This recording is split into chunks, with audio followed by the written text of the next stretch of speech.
జాషువా కథ. తన పద్యాలతో పామరునికి పట్టాభిషేకం చేయించిన ప్రజాకవి జాషువా. తరతరాల భారతీయ సమాజంలోని అమానవీయ సామాజిక రుగ్మతల్ని ఎత్తి చూపించిన కవి, ఎలుగెత్తి పద్యాలాపన చేసిన కవితారవి జాషువా.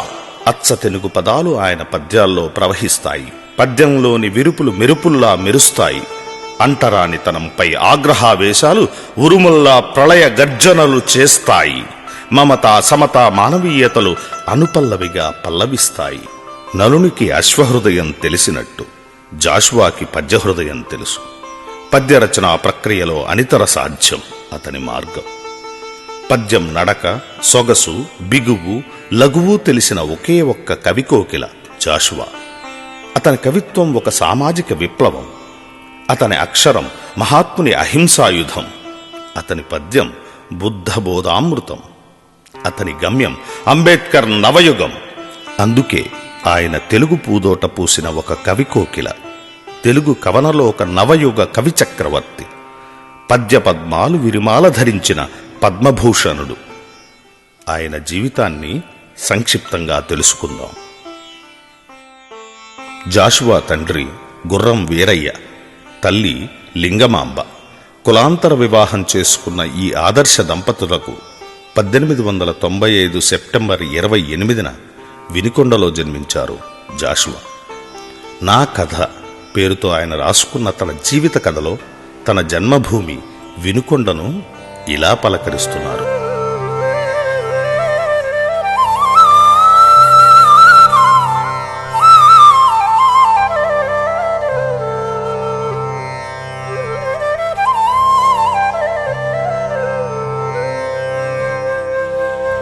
ననుగాంచి పెంచి నాలో గొనబుం కవనంబు పాదుకొల్పిన తల్లి,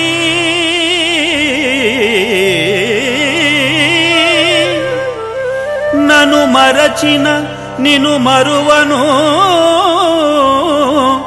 వినుకొండా, నీకు నా పవిత్ర ప్రణతుల్, నీకు నా పవిత్ర ప్రణతుల్, నీకు నా పవిత్ర ప్రణతుల్.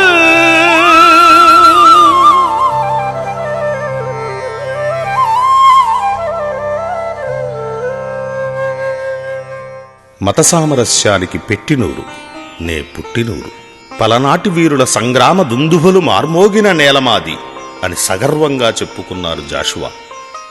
ఎత్తైన ఆంజనేయుని శిల్పం, కన్యకా ఆండాళ్లమ్మ ఆలయం, కోనేరు, మసీదు, అంకాళమ్మ తల్లి ఆలయంలోని తీగబావి, కొండరాళ్ల జేగురు రంగు, పంటనేల పచ్చదనం, తీయని నిమ్మలబావి నీరు, అహో నా జన్మభూమి సొబగులు ఏమని చెప్పను అని అంటూనే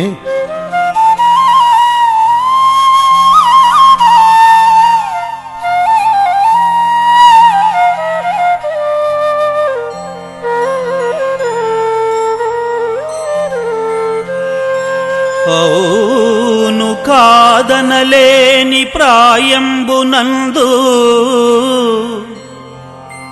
మనసులో నీవు కరగిపోసిన చరిత్ర, మసలుచున్నది బురదలో మహిషమట్లు, ముదిరిపోయిన జన్మభూమోహపటిమా, ముదిరిపోయిన జన్మభూమోహపటిమా.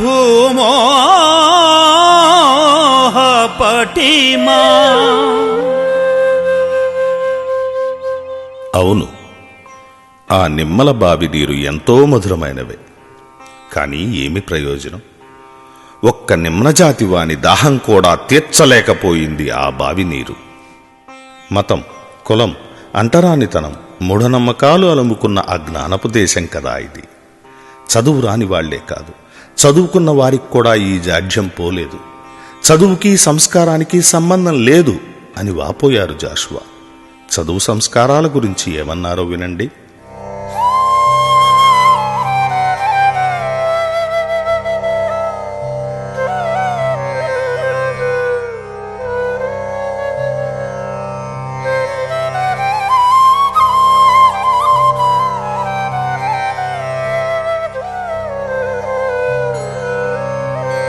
అక్షర జ్ఞానమలవడ్డ ఎంత మాత్ర తేజరిల్లదు విజ్ఞాన దీపకళికా. భారత పురుషోత్తముని జంపియురికి చన్నా గాడిసే కూడా చదువుకున్నాడు లెస్స.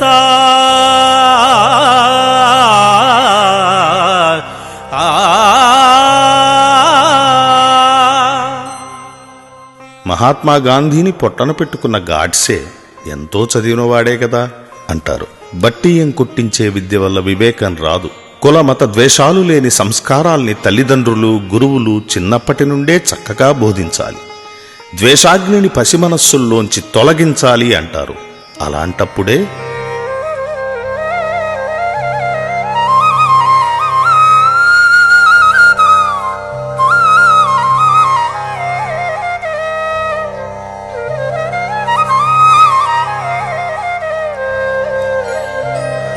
మొహరము దసరాల్ హిందూ మహమ్మదీయుల నిసర్గ మానవ ప్రకృతి సహనమును బాడు చేయక సహవాసము గూర్చునే ప్రజా సుఖదములై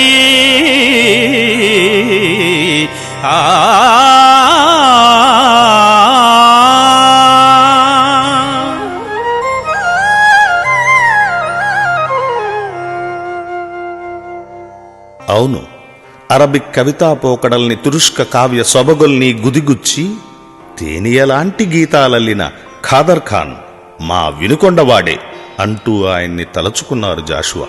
వినుకొండ పరిసర ప్రాంతాల ప్రకృతి రామణీయ కథను జాషువా ఎలా వర్ణించారో చూడండి.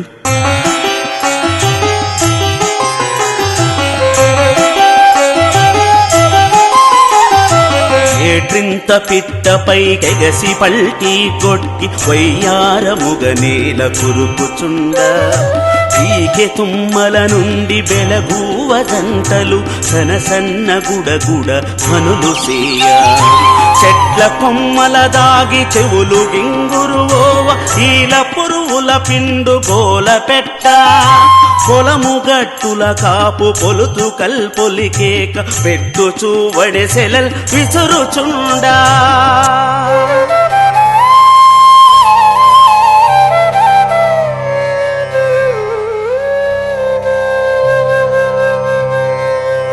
అతి నిరాడంబరానంద మాటలాడ పండిన పొలాలతో నేత్ర పర్వమగుచూ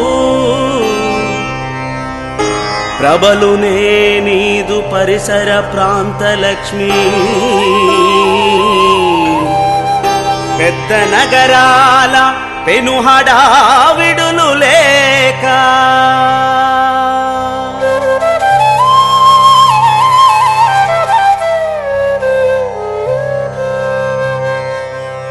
అన్నీ బాగానే ఉన్నాయి.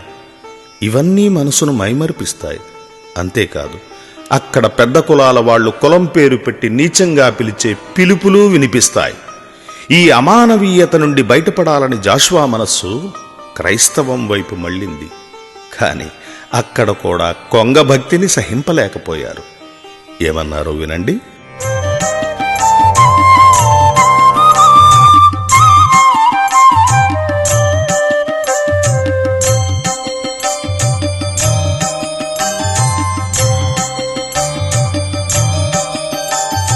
పఠించినాడను పలుమారు చర్చిలో బైబులు సిద్ధాంత భాష్యములను ప్రార్థించినాడ సద్భక్తిమై తలవంచి అస్పృశ్యతావారణాభిలాష ధరించినాడనందరు ఓలె రొమ్మున బిరుదుగా నరిది బాప్తిస్మ ముద్ర ప్రేమించినాడ నొప్పించు వైరిని కూడా నను బోలితో బుట్టువుని విధానా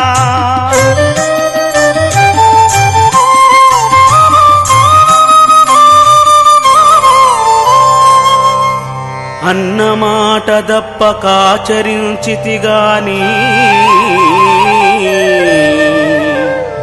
అన్నమాట దప్పి ఆచరించు కొంగ భక్తి పుంజుకున్న పోకడ చూసి చెదరినా మనస్సు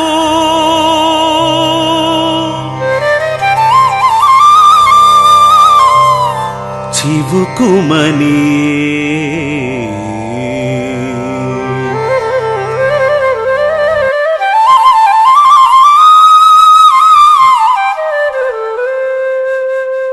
తెల్లదొరలు దొరసానులు మనకి ముక్తి కలిగించలేరని నమ్మాడు. నాకు కావలసింది మతం కాదు, మానవత్వం. ఎవరో ఒక విధాత తన కుంచెతో కులాల వారీగా మనుషుల్ని చిత్రిస్తున్నాడు అని చెప్పే కర్మ సిద్ధాంతాన్ని నమ్మను అంటారు జాషువా. జాషువా 5వ ఏట వీధిబడిలో చేరాడు. పంతులమ్మ గురవమ్మ గారు అక్షరాలు దిద్దించారు. అక్షరాలతో పాటు చిన్న చిన్న బొమ్మలు గీసేవాడు జాషువా. ఒకసారి ఆ స్కూల్కి పెద్ద పొట్ట ఉన్న హెడ్ మాస్టర్ వచ్చారు. ఆయన్ని చూడగానే ఈయన చెయ్యి ఊరుకోలేదు. బలపంతో పలక మీద ఆ హెడ్ మాస్టర్ గారి రూపాన్ని గీతలు గీయసాగింది. ఆ విషయాన్ని ఎంత చమత్కారంగా చెప్తారో వినండి.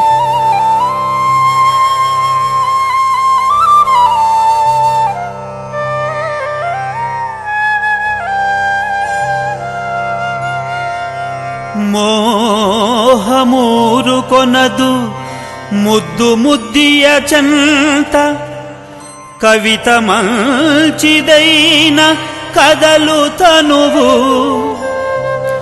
ఎదుట పడ్డ వస్తు వింపైనదైనచో ఊరు కొనదు చిత్రకారి కలము ఊరు కొనదు చిత్రకారి కలము.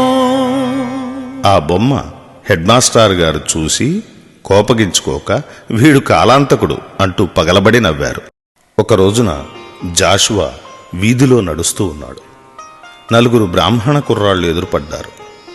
మేము నడిచే దారిలో వస్తావా, పో, దూరంగా పో, మమ్మల్ని ముట్టకు అంటూ ఈసడించుకున్నారు. అంతే, ఆయన ఆవేశంతో ఆ 4 కొట్టి ఇంటికి వచ్చి ఆ విషయం తన అమ్మతో చెప్పాడు. అప్పుడు ఆమె,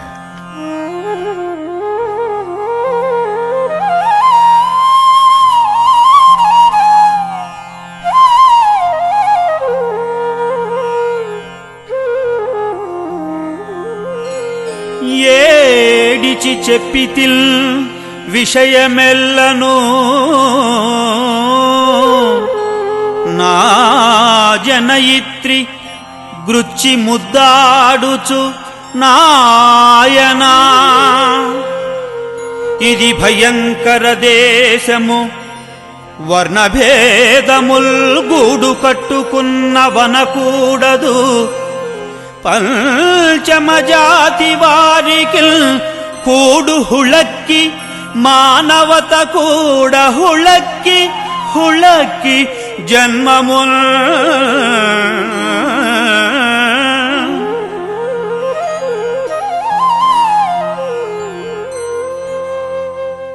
ఆ తర్వాత జాషువా ఒక బ్రిటిష్ పాస్టర్ ఇంట్లోని బట్లర్ దగ్గర పనికి చేరాడు. వాడు గొడ్డు చాకరీ చేయించుకునేవాడు. ఆ పాస్టర్లు పనివాళ్లని కట్టు బానిసలుగా చూసేవారు. దాన్ని సహించలేకపోయారు జాషువా. నేను చిన్నతనం నుండి అంతే, అవమానాన్ని సహించలేను అంటారు జాషువా.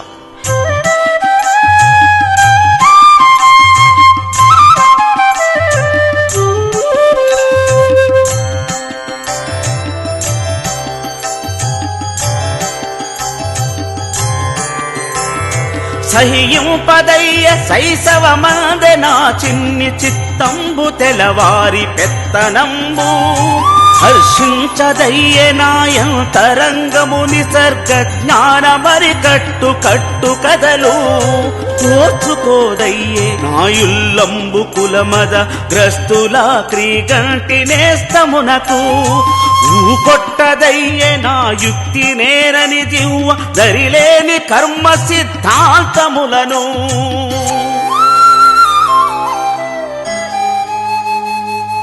విశ్వసుఖములను భవింప చేతులు సాచి పేరెమెత్తు నాయ భీప్సితములా గాయపరచు మాయ కట్టుబాట్లకు అంజలింపదయ్యే నాదు లేత మనసు అంజలింపదయ్యే నాదు లేత మనసు. జాషువా మిషనరీ స్కూల్లో చదువు పూర్తి చేసి హిందువుల బడిలో చేరాడు. ఆ బడి గురించి జాషువా ఇలా అంటారు: ఆ బడిలోని పంతుళ్లందరూ సవర్ణ హిందువులే. మా మీద కనికరం లేనివారు, కడు కర్కశులు. మమ్మల్ని చూసి ఏవగించుకునేవారు. క్లాసుకి దూరంగా ఒక విరిగిపోయిన పాత బెంచీలో కూర్చొని చదువు సాగించాను. ఆ క్లాసులో మాకు సవర్ణ హిందువులకు ఒక హద్దు ఉండేది. ఆ హద్దు దాటి ఏ పంతులు వచ్చేవాడు కాదు. మమ్మల్ని కొట్టేవాడు కూడా కాదు. కొట్టాలంటే అంటుకోవాలి కదా. అంటరానితనం మాకు ఆ ఒక్క మేలు చేసింది అని చమత్కరించారు. ఆ చమత్కారంలో ఎంత ఆవేదన ఉందో. జాషువా యవ్వనంలోకి అడుగుపెట్టారు. నూనూగు మీసాలొచ్చాయి. చదువు మీద ధ్యాస నిలిచేది కాదు. ఆ వయస్సు అలాంటిది. మరి ఆ కుర్రతనం జోరు గురించి ఆయన పలుకుల్లోనే వినండి.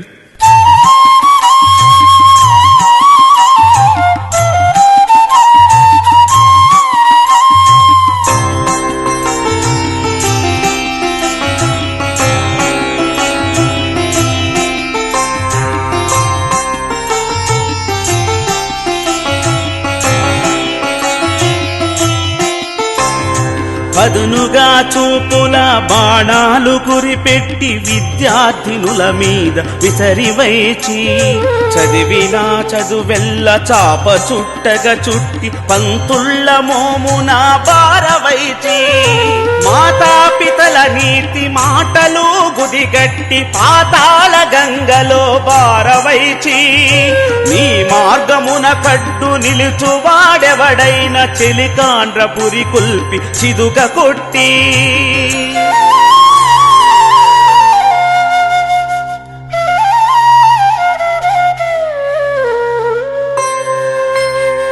చదువు కొనవోయి ప్రణయ శాస్త్ర ప్రపంచ మధుర మంజుల సాహిత్య మదనమనుచూ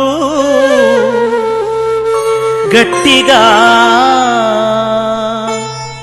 నన్ను బలవంత పెట్టసాగే గుండెలో చేరి ఎవ్వడో కుంటెగాడు ఆ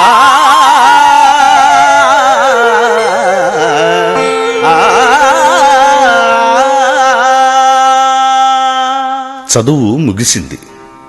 జాషువాకు మేనమామ కూతురు మేరీతో పెళ్ళయింది.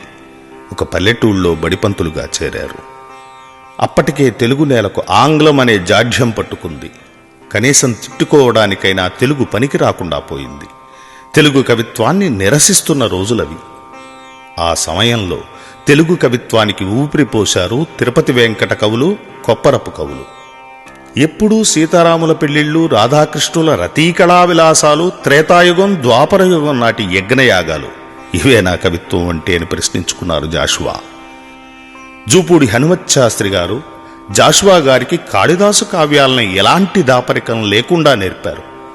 ఆ కావ్యాల్లో పద్యాల్ని పెద్దగా ఆలపించేవాడు జాషువా. అరే, వీడు మన వీరయ్య కొడుకురా, వీడి ఇంత గొప్ప పండితుడా అని అందరూ ఆయన చుట్టూ మూగేవారు, మెచ్చుకునేవారు. అప్పుడు ఆ ఆవేశంలో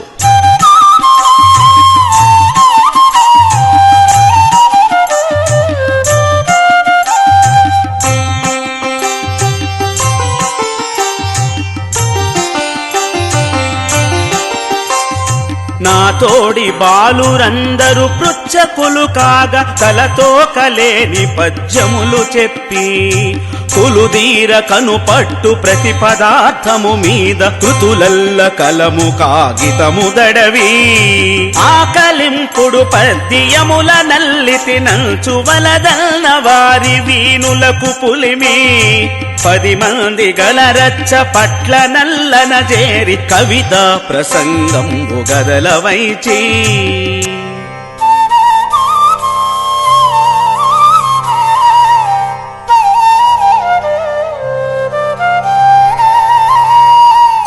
ఒక్క పాదము సాగి తక్కిన పాదముల్ పెకలిరాక ధార బిగిసిపోవా చెలులు పరిహసింప చెప్పితి నష్టావధానములను శతావధానములను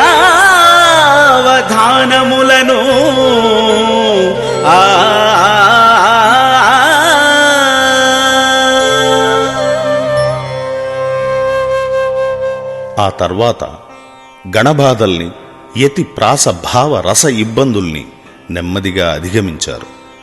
నేను కవిని కావాలి అనుకుని నెమ్మదిగా తన కలాన్ని కదిలించారు. తన తొలి పద్య రచన గురించి జాషువా ఏమంటారో చూడండి. దాసరి భాగవతారు తప్ప మా ఊళ్ళో ఉన్న 2 బ్రాహ్మణ పండితులు నా పద్యాల్ని అంటరాని ఉల్లిపాయల్లా అవతడికి విసిరేశారు.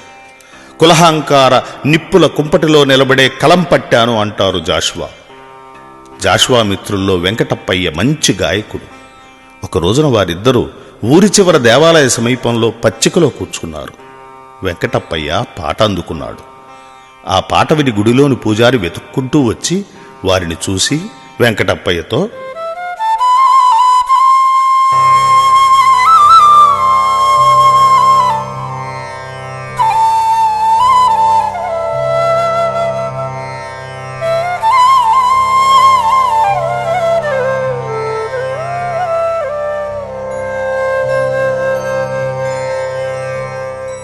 నీ పాటకు నా పూజా వ్యాపారము మాని కదలి వచ్చి తినకటా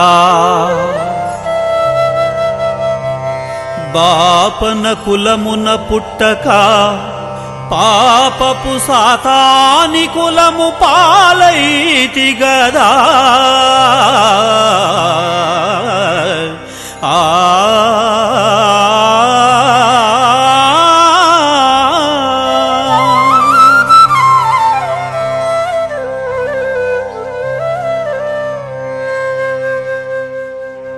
అప్పుడు వారు ముగ్గురు లలిత కళలు కవిత్వం గురించి మాట్లాడుకున్నారు.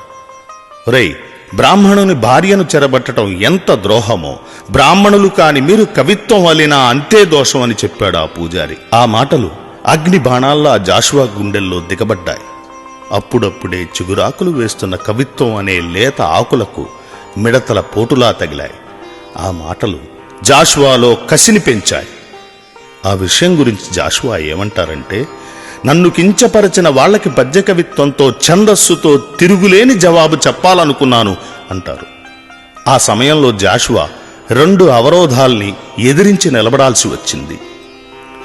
ఒకవైపున నిప్పులు కక్కే కులభేదం, మరోవైపు తెల్లవాళ్ల నీడలో పెరుగుతూ తెలుగు కవిత్వం అంటే గిట్టని మతతత్వం. ఈ రెండింటినీ ఎదిరించి నిలబడ్డారాయన. ఆ సమయంలో కొప్పరపు కవుల్లో ఒకరైన సుబ్బారాయుడు వినుకొండకు వచ్చారు. ఆయన మీద పద్యాలు రాసి సభకు వెళ్లారు. లోపలికి వెళ్లలేక బయటే నిలబడ్డారు జాషువా. ఒక బ్రాహ్మణ మిత్రుడు రావయ్యా కవిమిత్రమా అంటూ లోపలికి తీసుకుపోయి కొప్పరపు కవిగారికి పరిచయం చేశాడు.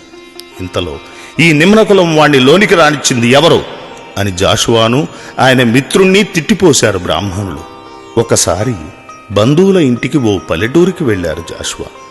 అక్కడ ధనవంతుడైన రెడ్డిగారి గురించి ఒక పద్యం రాసి చదివి వినిపించారు. ఆయన తన పాలేరుని పిలిచి, ఈ కవికి 10 సేరులు పెసలిచ్చి పంపు అన్నాడు. అదే జాషువాకు వచ్చిన తొలి బహుమానం. ఆ పద్యాన్ని చూసిన ఒక పండితుడు అందులోని తప్పుల్ని వివరించి చెప్పి, ఓ కవి, కవికి మంచి హృదయం ఉండాలి, కవి సత్యాన్ని ప్రేమించాలి, కవి విశ్వనరుడవ్వాలి, బెదరని దెటవు గుండె కలవాడు కావాలి అని చెప్పాడు. అంతేకాదు, ఇంకా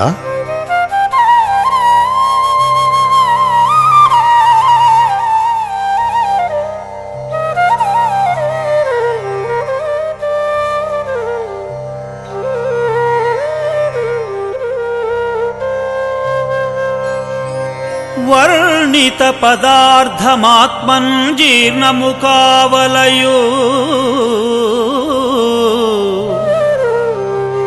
వేయి చెప్పగనేల వర్ణిత వస్తువు తానై పూర్ణంబుగా కరిగి మారిపోవయు కవుల్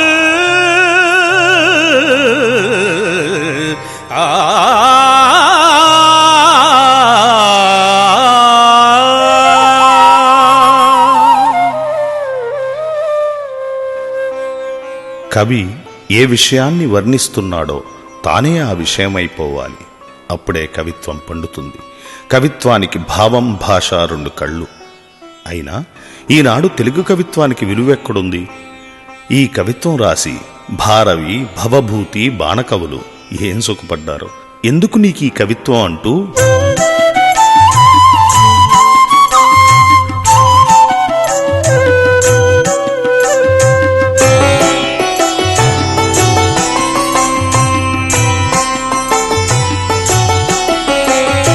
పరిపూర్ణ నవ్య యౌవన విలాసమున నాంగ్లేయ శారద కన్ను గీకుచుండ వెలలేని రత్న కుండల మండితుల ప్రజ్ఞ నగుబాట్ల కగ్గమై నవయుచుండ స్వస్థాన వేష భాషా మోహ మొక వంక నేరమై చెరసాల చేరుచుండ పొగయోడలిక్తి యబ్ధలు దాటి పరతించి సీమ సంస్కృతి చిల్మి చేయుచుండా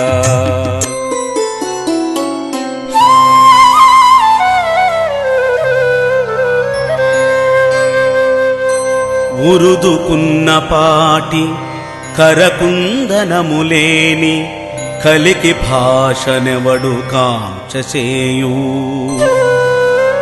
ఆపదలకు గాని అందచందములున్నా ఆడుదాని వంటి దాంద్ర కవిత అందచందములున్నా ఆడుదాని వంటి దాంద్ర కవిత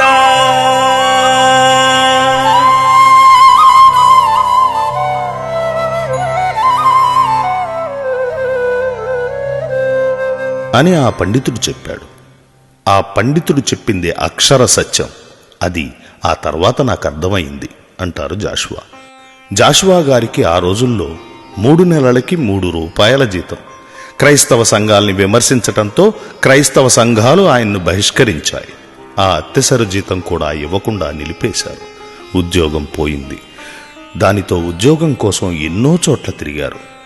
ఆయన మాటల్లో చెప్పాలంటే,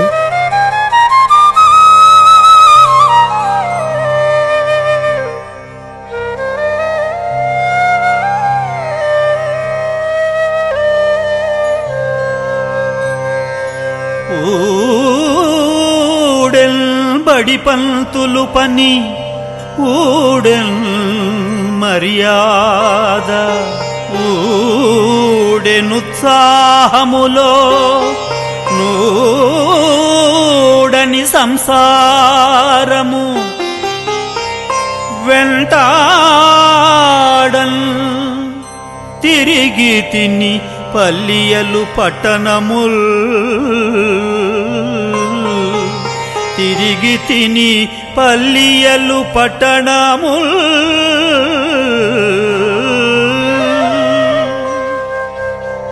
ఆ తర్వాత నెలకి 15 రూపాయల వేతనంతో సినిమా హాలులో వ్యాఖ్యాతగా కుదిరారు. అక్కడ జీతం రాక దాన్ని వదిలేశారు. గోదావరి తీరంలోని కోటిలింగాల వద్ద ఒక స్కూల్లో టీచర్ ఉద్యోగం దొరికింది. నెలకి 8.5 రూపాయల జీతం. చాలని జీతం. సర్దుకుపోతూ సంసారాన్ని సాగించారు. ఆ సమయంలో జాషువాలోని కవిని ప్రోత్సహించారు తోలేటి సుబ్బారావు గారు. ఆయనే జాషువాను కవి పండిత పోషకులైన గున్నేశ్వరరావు గారికి పరిచయం చేశారు. అక్కడే వీరేశలింగం గారి శిష్యుడైన చిలకమర్తి వారి పరిచయం కలిగింది. చివరికి వీరేశలింగం గారిని కూడా కలిశారు. వారికి తన కవిత్వాన్ని రుచి చూపించారు.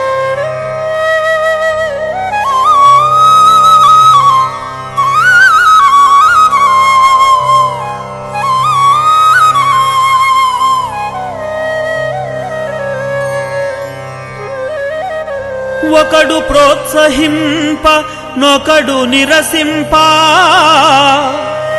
ఒకడు చేరబిలువ ఒకడు తరుమా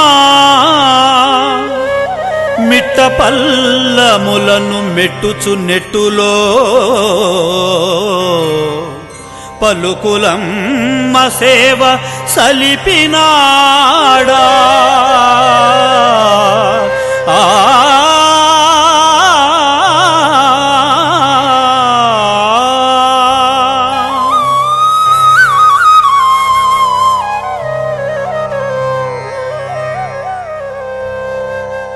వీరేశలింగం గారు జాషువాను మంచంపై తన పక్కనే కూర్చోబెట్టుకుని, ఓ కవి, నీకు ముందు ముందు మహాభ్యుదయం ఉంది. కులభేద రక్కసులు సంచరించే దేశం ఇది. కొందరు నిన్ను మెచ్చరు.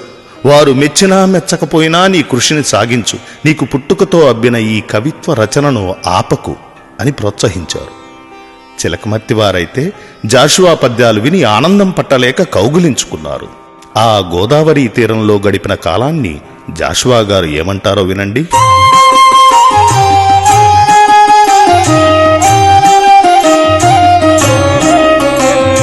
సారంగధరుని వెచ్చని రక్తమింకిన మెట్టకు కన్నీటి బొట్ట సంగి చిత్రాంగి చిత్రాతి చిత్రకాధను జ్ఞప్తి కందిల్చు జీర్ణ హర్మ్యముల నరసి నన్నయ్య బట్టు స్నానం బాడి చనురేవు మిదమిద్దమని నిర్ణయింప తిరిగి రాజరాజేంద్ర భారత కృతిల్ గై కొన్న కొలువు కూటపు చోటు కొరకు నెమకి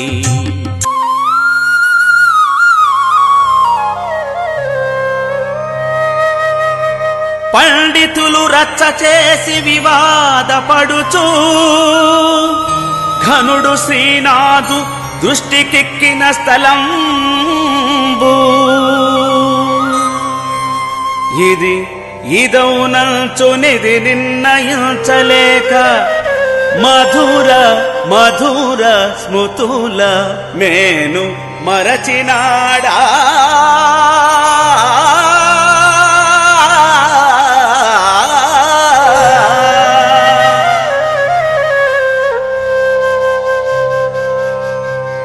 జాషువా గారు అక్కడున్నప్పుడే గోదావరికి పుష్కరాలొచ్చాయి. పుష్కరాల పేరుతో జరిగే మూఢనమ్మకాల్ని వ్యతిరేకించారు. జాషువా గారి పోషకుడైన గున్నేశ్వరరావు గారిని ప్రభుత్వం ఒక కేసులో ఇరికించింది. ఆయన జైలుకెళ్లారు. కవులకి కళాకారులకి కష్టకాలం దాపురించింది. జాషువా గారు ఇంట్లో వస్తువులు ఒక్కొక్కటి అమ్ముకుంటూ కష్టకాలాన్ని వెళ్లబుచ్చారు. బడి యజమాని జీతం కూడా ఇవ్వడం మానేశాడు. దానితో జాషువా సొంత ఊరికి బయలుదేరారు.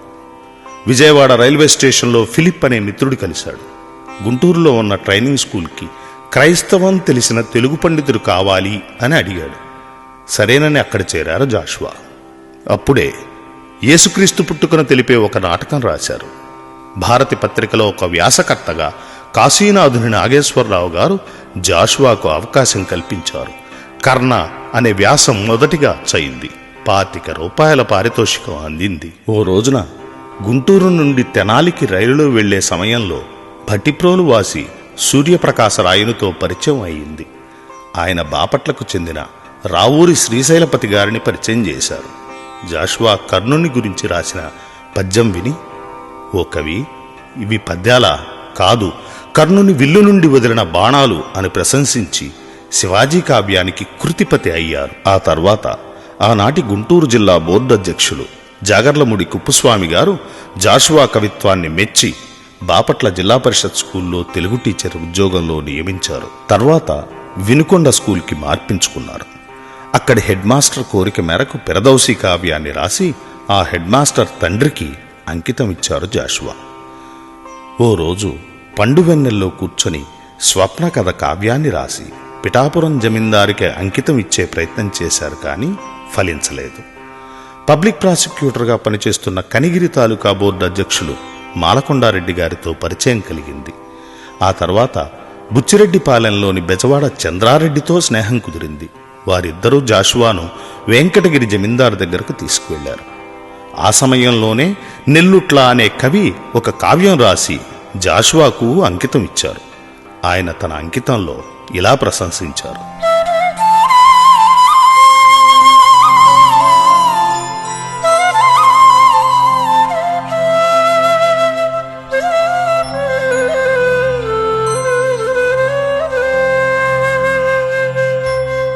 నతులు సహోదరా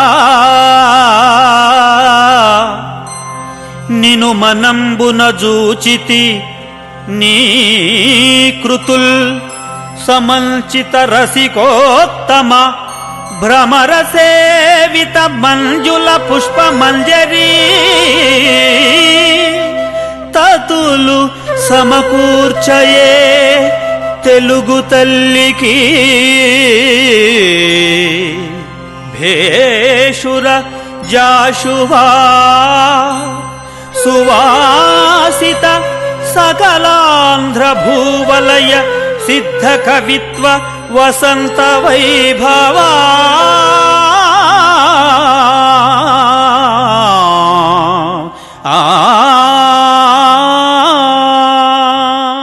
ఎందరెందరో మెచ్చిన తుమ్మల సీతారామమూర్తి చౌదరి జాషువా కవిత్వంపై విమర్శ తెచ్చారు. ఈ విషయం గురించి జాషువా గారు ఏమంటారంటే, మా ఇద్దరి భాషా యుద్ధం తగాదాగా కాకుండా అందరికీ ఆమోదయోగ్యంగానే కొనసాగింది. చివరికి తుమ్మల చౌదరి ఈ వివాదాన్ని విరమించాడు, కానీ ఆ అరసున్నలను మాత్రం విడువలేదు అంటూ చమత్కరించారు. గుంటూరుకు చెందిన ఏకాదండయ్య పంతులు గారు జాషువాను తన ఇంటికి ఆహ్వానించారు. ఓ కవీశ్వర, ఏ జన్మలోనో మనిద్దరికీ రుణానుబంధం ఉంది. ఈ జన్మలో తీర్చుకుంటాను. నీ పుస్తకాల్ని ముద్రిస్తాను అని అన్నారు.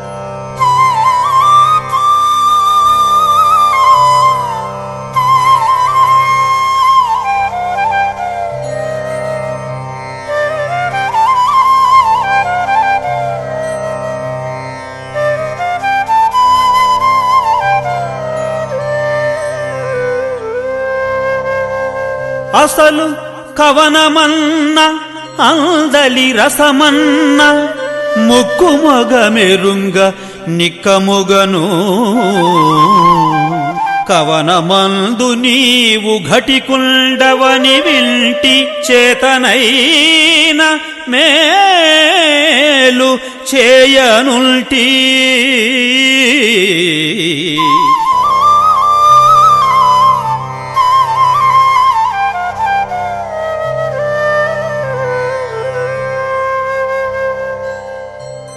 ఆ తర్వాత పంతులుగారి కుమారుడు ఏకా ఆంజనేయ ప్రసాద్ గారు జాషువాను ఎంతో ప్రోత్సహించారు.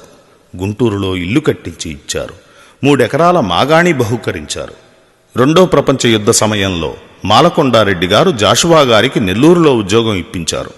అప్పటి బ్రిటిష్ దొర హార్వే ఎవరో జాషువా గురించి ప్రభుత్వ ద్రోహి అనే సమాచారం ఆయనకు అందించారు.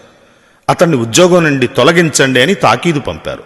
ఆ తర్వాత మాలకొండారెడ్డి గారి ద్వారా నిజానిజాలు తెలుసుకున్నారు. జాషువా గారి ప్రతిభా పాఠవాలు తెలుసుకుని మద్రాసు రేడియోలో ఉద్యోగిగా నియమించారు హార్వే.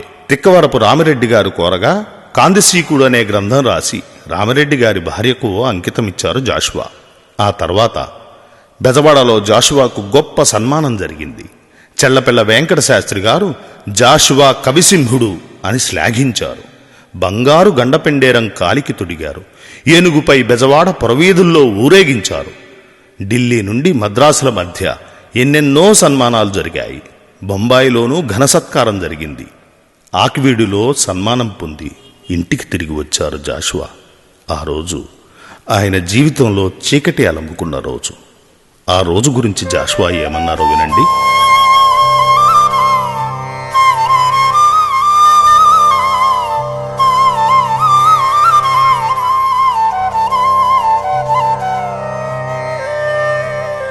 ఆకివీడు పురికి నరిగి సత్కృతి నంది వచ్చినాడ ధనము తెచ్చినాడా కాంతిహీనమగుచు కళదప్పియున్నా నా గృహము దోచే అందు గృహిణి లేదు అందు గృహిణి లేదు ఆ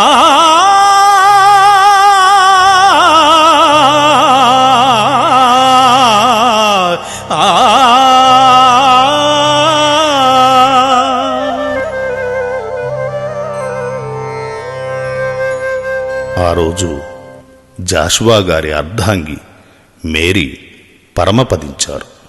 ఆమెను గురించి నా కవిత్వం, నా కావ్య రచనలు కొనసాగడానికి అసలైన కారణం నా భార్య మేరీ.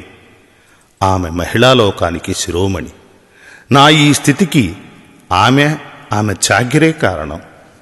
ఆమె ఒక నీటి కయ్యను తీసి ఆ నీటిలో బంగారాన్ని కలిపి నా కవిత్వాన్ని, నా కీర్తి ప్రతిష్టల్ని ఆ నీటితో స్నానం చేయించింది అంటారు జాషువా. జాషువా మద్రాసు నుండి తిరిగి గుంటూరుకు వచ్చారు. ఆ తర్వాత ఆయనకి ఎన్నో సన్మాన సత్కారాలు జరిగాయి. సామ్యేలు అనే మిత్రుడు జాషువాతో క్రీస్తు చరిత్ర అనే కావ్యాన్ని రాయించారు. నవయుగ కవి చక్రవర్తి అనే బిరుదును ప్రదానం చేశారు. క్రీస్తు చరిత్రకు కేంద్ర సాహిత్య అకాడమీ అవార్డు లభించింది. అప్పటి ఆంధ్రప్రదేశ్ ముఖ్యమంత్రి కాసు బ్రహ్మానందరెడ్డి గారు శాసనమండలి సభ్యత్వం ఇప్పించారు. బ్రహ్మానందరెడ్డి గారు జాషువా గారి గబ్బిలం కావ్యాన్ని రమణమూర్తి అనే హిందీ పండితునితో హిందీలోకి అనువదింపజేశారు. ఆ పుస్తకాన్ని ఇందిరాగాంధీ చేతుల మీదుగా ఆవిష్కరింపచేశారు. కొడుకులు కూతుళ్ల వివాహాలు జరిగిపోయాక జీవిత చరమాంకంలో విమలాంబ అనే ఆమెను జాషువా వివాహమాడారు. శాసనసభల్లో సభ్యుల అవినీతిని, బానిసత్వాన్ని అప్పుడే ఎండగట్టారు. ఏమన్నారో వినండి.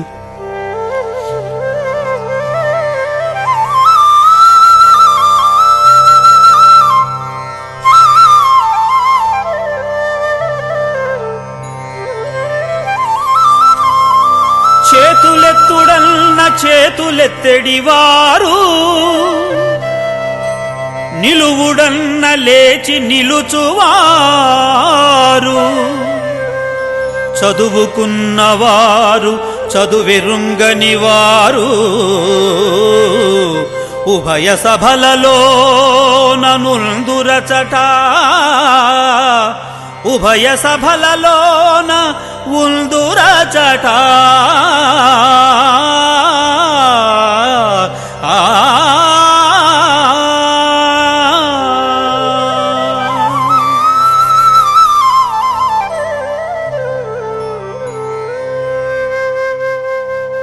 బెజవాడ గోపాలరెడ్డి గారు అధ్యక్షులుగా, దేవులపల్లి రామానుజం గారు కార్యదర్శిగా ఉన్న ఆంధ్ర సాహిత్య పరిషత్తులో సభ్యునిగా నియమితులయ్యారు జాషువా. ఒకసారి ఢిల్లీ విహారయాత్రకు వెళ్లారు. ఆనాటి పార్లమెంటు సభ్యురాలు తేళ్ల లక్ష్మీకాంతం గారు తన ఇంట్లో జాషువా దంపతులకు వసతి కల్పించారు. రాష్ట్రపతి చేత విజయ గర్వంబు మెరయ, 14 భాషల భారతీయ వరకవీంద్రులు చూడా అవార్డు నంది, భూరి హర్షంబు చిత్తాన మోనినాడా.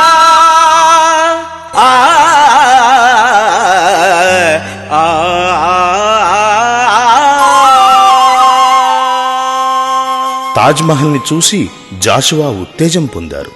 ముంతాజ్ మహల్ కావ్యాన్నే రాశారు. తాజ్మహల్ చూసినంతనే ఆయనలోని కవితావేశం పెల్లుబుకింది. తాజ్మహల్ను గూర్చి ఆయన రాసిన అద్భుత పద్యం ఇది.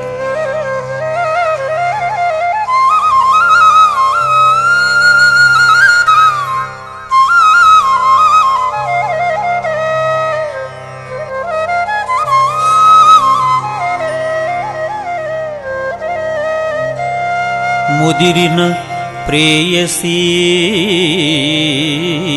ప్రణయమూర్తి,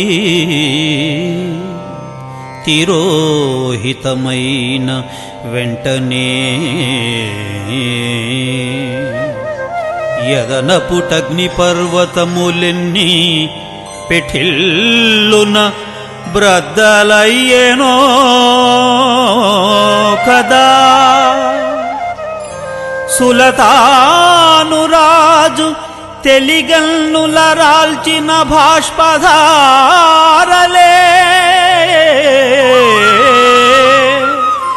పొదలి ఘనీభవిల్చినవి, ముద్దుల తాజుమహల్ పోలికల్. ఆ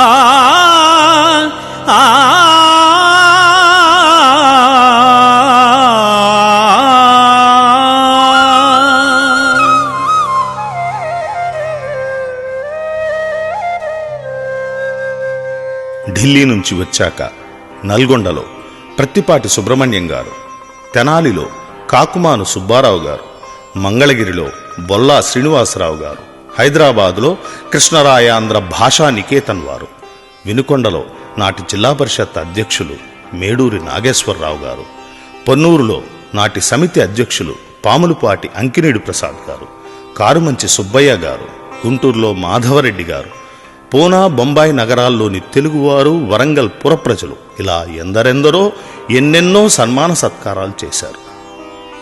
కంకిపాడులోని హరిజన క్రైస్తవులు సన్మానించి పన్నీటితో పాదాలు కడిగి ఘనంగా పూజించారు.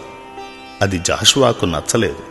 ఆ సభలోనే ఏమన్నారంటే, ఇంకెప్పుడు ఇలా పాదాలు కడక్కండి, అడుగులకు మడుగులొత్తకండి, కవి కూడా మామూలు మనిషే, దేవుడేం కాదు, కవిని దైవంగా తలచడం అవివేకం అని ప్రేమగానే మందలించారు. ఆ తర్వాత రామనీడు గారు నటించి నిర్మించిన బొబ్బిలి యుద్ధం సినిమాకు పద్యాలు అద్భుతంగా రాశారు. కాకినాడలో ఘన సన్మానం అనంతరం పిఠాపురంలో జరిగిన కవి సమ్మేళనానికి వెళ్లారు. ఆ సభలో చెళ్లపిళ్లవారు, త్రిపురనేని రామస్వామి గారు ఆసీనులయ్యారు.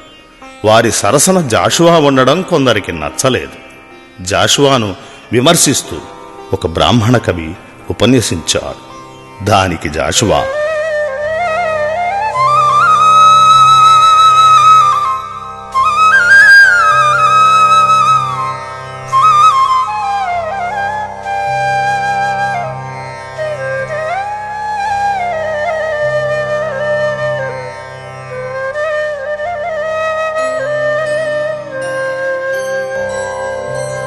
గవ్వకు సాటిరాని పలుగా కులమూకల సూయ చేత నన్నెవ్విధి దూరి నన్ను వరించిన శారద లేచిపోవునే. ఇవ్వసుధాస్థలింబొడమరే రసలుద్దుల్ ఘంటమూనెదల్ రవ్వలు రాల్చెదల్ గరగరల్ సవరిల్చెద ఆంధ్రవాణికిల్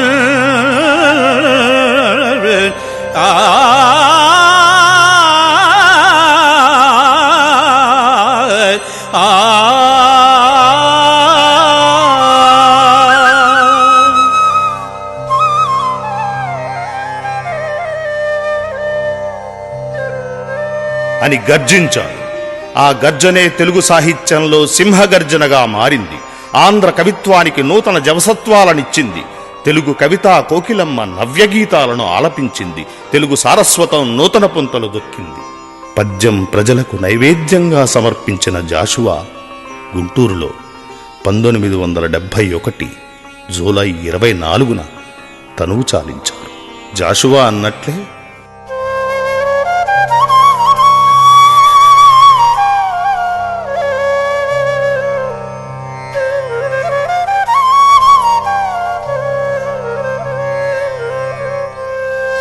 రాజు మరణిల్చెనొక తార రాలిపోయే, కవియు మరణిల్చెనొక తార గగనమెక్కే. రాజు జీవిల్చె రాతి విగ్రహములందు, సుకవి జీవిల్చే ప్రజల నాలుకలయందు.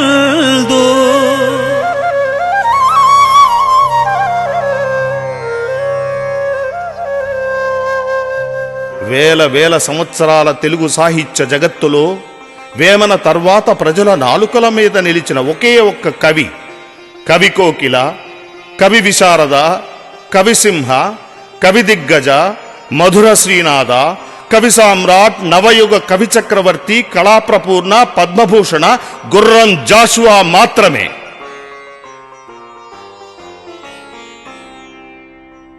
నా కథ కవికోకిల జాషువా జీవిత గాథామృతం ఇప్పటి వరకు మీరు విన్నారు.